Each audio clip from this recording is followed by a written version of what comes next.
We know that ads are everywhere. We just tell ourselves to tune them out. Whether we're looking straight ahead, down at our feet, at the sky, or at the coffee cup in our hands, we say that none of these ads in the periphery of our own lives affect our daily decisions. But they must. The $500 billion advertising industry expects at least some of its messages to have an impact. Never mind that some ads are just so gigantic they assume our entire field of vision. Or have even become tourist attractions, and thus part of our culture in the case of sports arenas, ad-saturated cities, or museums. We live in a time absolutely swimming with marketing. Advertising firms revel in the idea of capturing distinct demographics and in building product awareness with increasingly innovative strategies. And so it goes, the quest for uncharted territories. This is one of the latest strategies, to use the subversive and anti-consumer culture to sell products.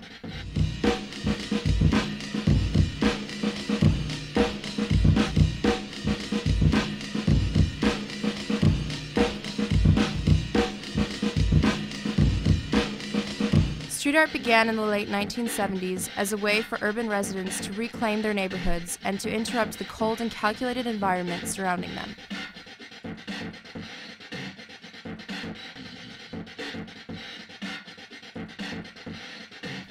Jean-Michel Basquiat, born in Brooklyn, New York in 1960, was known as one of the formative graffiti artists. In 1977, at the age of 17, he and a friend began tagging the phrase "same-o," meaning same old shit, around New York City. Basquiat began collaborating with pop artist Andy Warhol in 1983 and frequenting the avant-garde art scene, where his stance against materialism became legendary. After Basquiat's untimely death in 1988, his estate even denied rights to show his art in the 1996 movie entitled Basquiat. That Basquiat's art was anti-materialistic was all the more reason for Adidas to create in 2005 a shoe based on Basquiat's art and associate the Adidas brand with marginalized black youth, urban culture, the avant-garde, and anti-materialism, all in one slick package.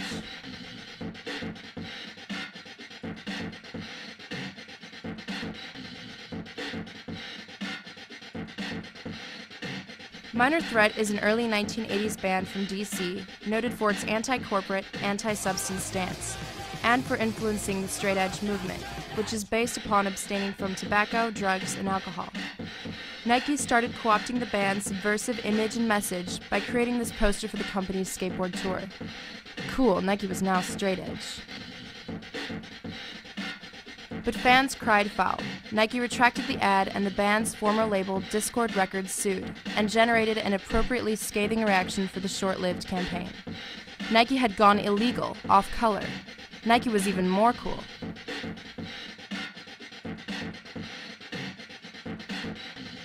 We know graffiti is illegal across the country.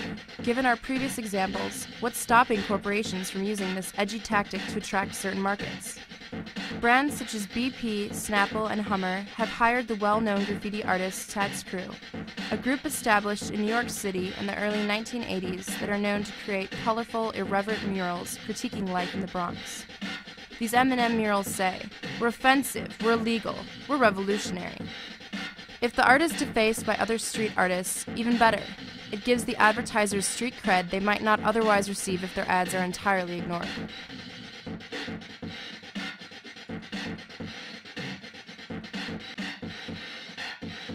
And now we come to an even more deft and integrated attempt at reaching a niche. In these street-based advertisements for their Altima model, Nissan wheat-pasted images of the car juxtaposed with slightly disheveled urban yuppies. Shortly after the images were pasted up, Nissan painted them over in gray, wheat-pasted the ads again with cryptic satellite, car, and turntable glyphs, then added the web address electricmoyo.com. 2 days into the campaign, the images were removed, and a small-time MC, Bridget Gray, traveled the country in a Nissan Altima, visiting community centers and promoting freedom, access, and respect. She called herself Moyo, meaning one heart in Swahili, and interviewed high-profile artists for a radio program broadcast from the car.